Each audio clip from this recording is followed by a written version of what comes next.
Good morning students. इयत्ता 6वीच्या e learning सेशनमध्ये पाठ 5व्यामध्ये तुमचे सहर्ष स्वागत आहे. विद्यार्थिनींनो, मागील ह्याच प्रकरणामध्ये आपण 2 पाठामध्ये शिकलेलो आहोत. वर्डमध्ये इमेजेस टाकणे आणि इमेजेस टाकल्यानंतर त्या इमेजला विविध पद्धतीने फॉर्मॅटिंग करणे. त्यामध्ये आपण अभ्यास केलेला होता picture styles, crop, picture border, picture effects, position, height आणि विड्थ अशा पद्धतीने आपण इमेज टाकल्यानंतर त्या इमेजला फॉर्मॅटिंगचा अभ्याससुद्धा मागील 2 प्रॅक्टिकलमध्ये केलेला आहे. विद्यार्थी मैत्रिणींनो, आता आपण प्रॅक्टिकल क्रमांक 4 आज बघणार आहोत. प्रॅक्टिकलचं नाव आहे वर्डमध्ये क्लिपआर्टचा वापर करणे. क्लिपआर्ट म्हणजे काय विद्यार्थिनींनो? तर क्लिपआर्ट हे एक चित्रांचं कलेक्शन असतं आणि जे इनबिल्ट आपल्या कम्प्युटरमध्ये समाविष्ट केलेलं असतं. वर्ड प्रोसेसरमध्ये काही तयार चित्रांचे कलेक्शन दिलेले असते, त्यास आपण क्लिपआर्ट असे म्हणत असतो. विद्यार्थिनींनो, क्लिपआर्ट कशा पद्धतीने टाकायचं तर ते आपण पुढील सूचनेद्वारे बघणार आहोत. क्लिपआर्टचा वापर करण्यासाठी पुढील सूचनांचा वापर कसा करायचा ते मी तुम्हाला स्टेप बाय स्टेप सांगणार आहे. बघा, इन्सर्ट टॅब. आपण इन्सर्ट टॅबच बघत आहोत. मागील 2 पाठांमध्ये सुद्धा आपण इन्सर्ट टॅबच बघितला. आता आपण इन्सर्ट टॅबमध्ये क्लिपआर्ट बघणार आहोत. तर इन्सर्ट टॅब, इल्युस्ट्रेशन ग्रुप आणि क्लिपआर्टवर क्लिक करावे. त्यानंतर क्लिपआर्टच्या पेनमध्ये विविध इमेजेस असतात, त्यामध्ये विषयाप्रमाणे इमेजेस दिलेले असतात. आणि 3 सर्च फॉर समोरील टेक्स्ट बॉक्समध्ये योग्य तो विषय आपण टाईप करायचा आहे. अशा पद्धतीने तुम्ही उदाहरणार्थ ख्रिसमस डे किंवा दिवाळी, कम्प्युटर, नेचर आणि अशा पद्धतीने विविध विषयाला अनुसरून तुम्ही क्लिपआर्ट सर्च बॉक्समध्ये टाकू शकतात. आणि त्यानंतर गो या बटनावर क्लिक केल्यानंतर तुम्हाला तुमच्या निवडलेल्या डॉक्युमेंटमध्ये क्लिपआर्ट समाविष्ट झालेली दिसेल. बघूया आपण पुढील स्लाईडमध्ये. बघा, या ठिकाणी तुम्हाला स्लाईड दिसते आहे. जी विंडो आहे ती तुम्हाला समोर दिसते आहे. त्याला मी थोडंसं झूम करते आहे आणि झूम करून तुम्हाला लक्षात येईल. विद्यार्थिनींनो, बघा, आपण इन्सर्टमधला इल्युस्ट्रेशन ग्रुप बघतो आहोत. तुम्हाला मी हायलायटरचा वापर करून या ठिकाणी दाखवते आहे. बघा, या ठिकाणी तुम्हाला हा इल्युस्ट्रेशन ग्रुप घेतो आहे आपण. इन्सर्टमध्ये इल्युस्ट्रेशन ग्रुप आणि इल्युस्ट्रेशन ग्रुपमध्ये आपण बघतो आहोत क्लिप आर्ट. बघा, या ठिकाणी क्लिप आर्ट दिसतंय तुम्हाला. तर क्लिपआर्टचा आपण या ठिकाणी वापर करणार आहोत. आणि क्लिपआर्टच्याच इथे शेजारी तुम्हाला दिसतं आहे, ज्या ठिकाणी बघा छोटे छोटे तुम्हाला चौकोन दिसतात आहेत आणि ह्या चौकोनामध्ये तुम्हाला चित्र दिसतात ते वेगवेगळे. तर या ठिकाणी तुम्ही जी इथे वरती आडवी पट्टी दिसते आहे, ह्या आडवी जी पट्टी दिसते आहे त्या आडव्या पट्टीमध्ये तुम्हाला तुमच्या डॉक्युमेंटमध्ये जे क्लिपआर्ट टाकायचं आहे विषयाला अनुसरून ते क्लिपआर्ट इथे सर्च बॉक्समध्ये, त्या आडव्या पट्टीलाच आपण या ठिकाणी सर्च बॉक्स म्हणतो, त्या सर्च बॉक्समध्ये आपण टाकणार आहोत. आता आपण पुढील स्लाईडमध्ये हे बघणार आहोत. बघा, ही स्लाईड जी दिसते आहे तुम्हाला मी थोडी झूम करून दाखवते. बघा, या ठिकाणी आपण जे सर्च केलेलं आहे ते तुम्हाला मी इथे या ठिकाणी शो केलेलं आहे. बघूया आपण.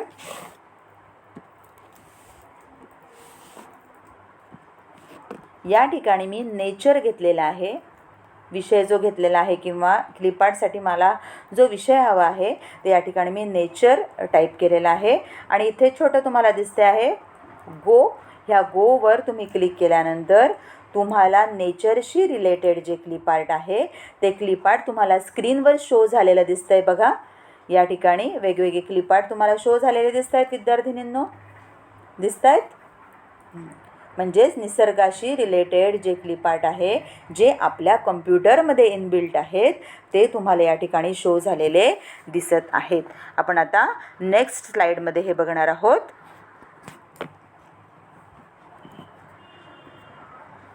हे बघा, ही स्लाईड आपली पुढे शो झालेली दिसते आहे. आता आपण हिलासुद्धा थोडं मोठं करून झूम करून बघूया. हे बघा, या ठिकाणी नेचर आपण अगोदरच्या स्लाईडमध्ये बघितलं, आपण नेचर घेतलेलं होतं. त्यानंतर तिथे गो कमांडचा वापर केला आणि हे बघा इथे नेचर गो आणि या ठिकाणी स्काय ब्ल्यू कलरची एक बॉर्डर तुम्हाला दिसते आहे. या ठिकाणी बघा मी क्लिक केलेलं आहे, म्हणजे ती क्लिप आर्ट मी ज्या गॅलरीमध्ये क्लिप आर्टचे जे पेन आहे त्याच्या गॅलरीमध्ये जे चित्र आहे त्या चित्रांच्या गॅलरीमधून ही फुलांचं जे चित्र आहे नेचरशी रिलेटेड ते मी सिलेक्ट केलेलं आहे. सिलेक्ट केल्यामुळे हे चित्र तुम्हाला अशा पद्धतीने या ठिकाणी हायलाईट झालेलं दिसतं आहे, म्हणजे ते मी क्लिप आर्ट माझ्या डॉक्युमेंटसाठी सिलेक्ट केलेलं आहे. आणि तिथे मी क्लिक केल्यानंतर गो या कमांडवर गेल्यानंतर मला ह्या माझ्या डॉक्युमेंटमध्ये हे बघा हे चित्र अशा पद्धतीने इन्सर्ट झालेलं दिसत आहे. आलं लक्षात? आपण काय केलं, पहिल्यांदा आपण इन्सर्ट ग्रुपमध्ये गेलो. इन्सर्ट ग्रुपमधून इलिस्ट्रेशन ग्रुपमधील क्लिप आर्टवर क्लिक केलं आणि क्लिप आर्ट ग्रुपमधून आपण नेचर टाईप केलं. नेचर टाईप केल्यानंतर गो या कमांडवर गेलो आणि गो कमांड दिल्यानंतर आपल्याला जे हवं असलेलं चित्र होतं आपण ते आपल्या डॉक्युमेंटसाठी या ठिकाणी निवडलेलं आहे. आणि बघा तुमच्या डॉक्युमेंटमध्ये हे चित्र समाविष्ट, म्हणजेच तुमची इमेज ही तुमची क्लिप आर्ट जी आहे या ठिकाणी इन्सर्ट झालेले तुम्हाला दिसत आहे. ठीक आहे, आता आपण पुढच्या स्लाईडमध्ये बघू.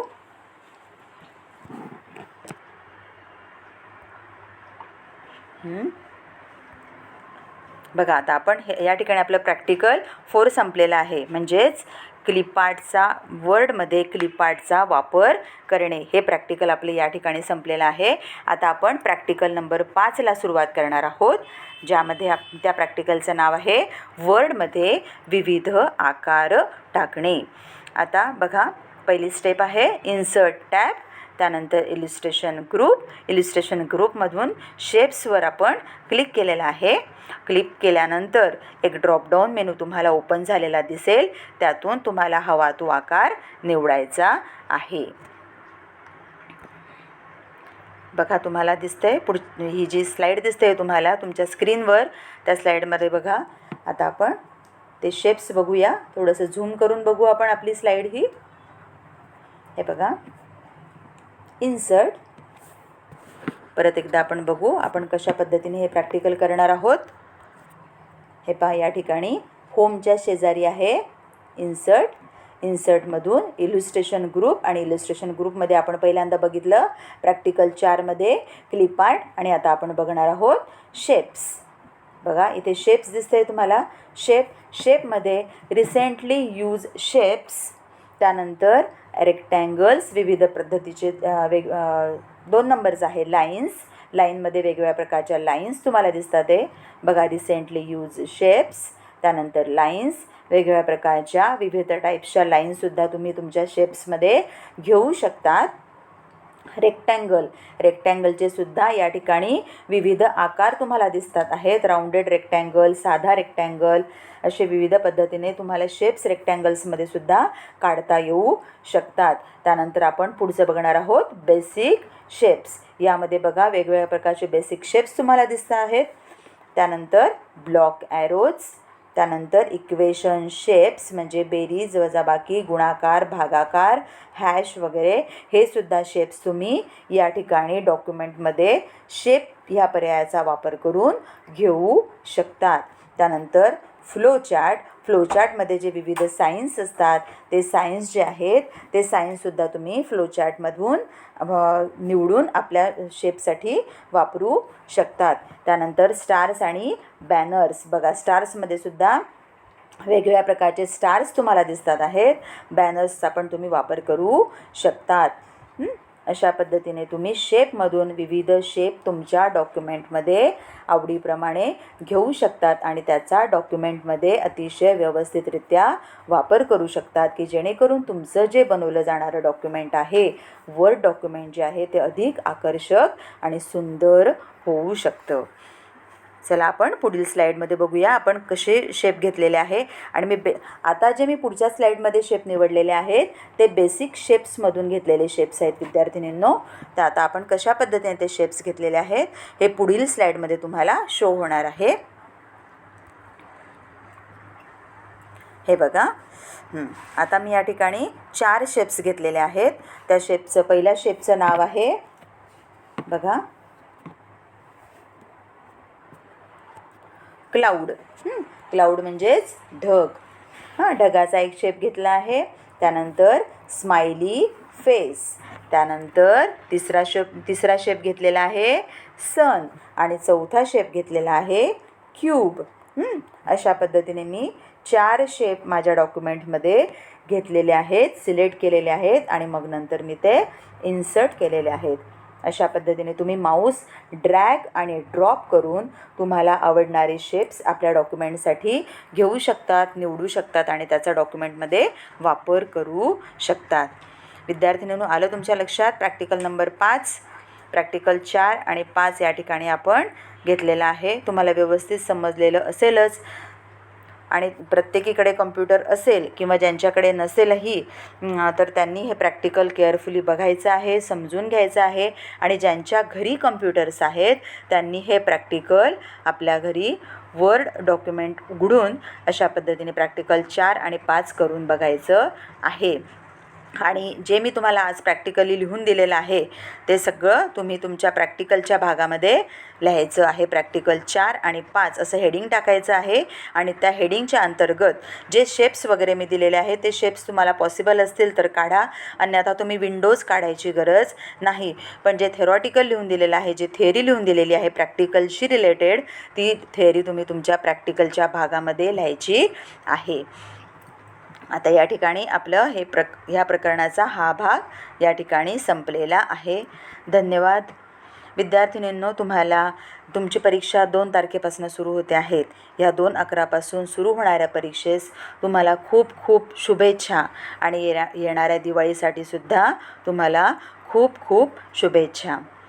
आपण द्वितीय सत्रामध्ये भेटूया. धन्यवाद.